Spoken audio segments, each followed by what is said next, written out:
Introduction. Henryk Sienkiewicz's Quo Vadis is a masterpiece of historical fiction set against the backdrop of ancient Rome and the birth of Christianity. Awarded the Nobel Prize in Literature in 1905, the novel has captivated a wide audience and inspired numerous adaptations in film and theater. More than just a historical epic, Quo Vadis delves into universal themes: divinity and humanity, love and faith, power and sacrifice. In this essay, we will summarize the plot, analyze its philosophical messages and literary significance, and explore its relevance to modern readers. Plot summary. Quo Vadis unfolds in first-century Rome under the reign of Emperor Nero. The protagonist, a young patrician named Vinicius, lives a life of luxury but feels an existential void. He falls in love with Lygia, a woman deeply devoted to the Christian faith. Initially, Vinicius attempts to possess Lygia through force, but her unwavering faith and purity gradually transform him, drawing him toward Christianity. Meanwhile, Nero orchestrates a great fire in Rome and scapegoats Christians for the disaster, subjecting them to brutal persecution. Lygia becomes a target, and Vinicius risks his life to save her. In the climactic moments, Vinicius fully converts to Christianity, embracing both Lygia's love and his newfound faith. The ending is bittersweet. Nero meets his downfall, while Christianity, despite persecution, begins to flourish. Thematic analysis. 1. Faith and human transformation. Vinicius' evolution is the heart of the novel.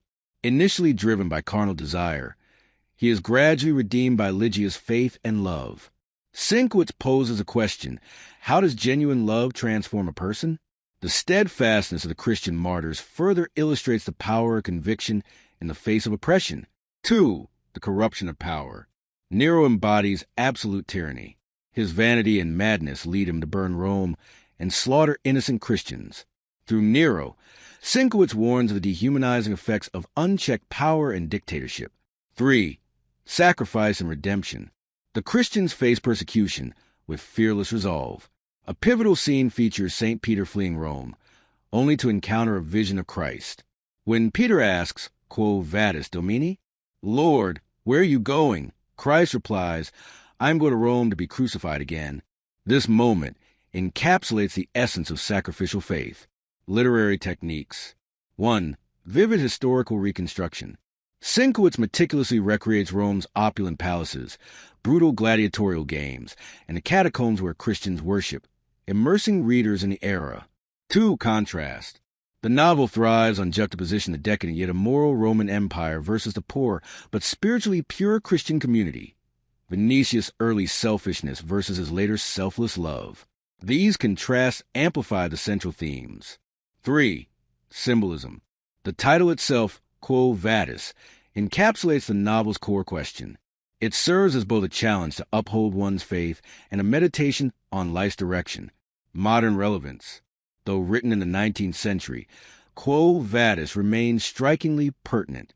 Faith versus materialism. Like Vinicius, modern individuals grapple with spiritual voids amid material excess. Caution against tyranny. Nero's despotism mirrors contemporary concerns about authoritarianism and human rights abuses. The power of love. Vinicius and Lygia's relationship models love as a force for redemption and solidarity. Conclusion and review. Quo Vadis transcends a label of historical romance. It is an epic of the human soul, its struggles, sacrifices, and triumphs. Sienkiewicz's masterfully interweaves grand history with intimate character arcs, compelling readers to ask, where am I going? The novel's brilliance lies in its union of literary beauty and philosophical depth. The lush prose and gripping narrative ensnare the reader, while the character's anguish lingers long after the final page. Even for non-religious audiences, its exploration of faith and humanity resonates profoundly. Quo Vadis is a story of the past that asks timeless questions. Closing the book, readers are left to reflect on what truly matters in their own lives.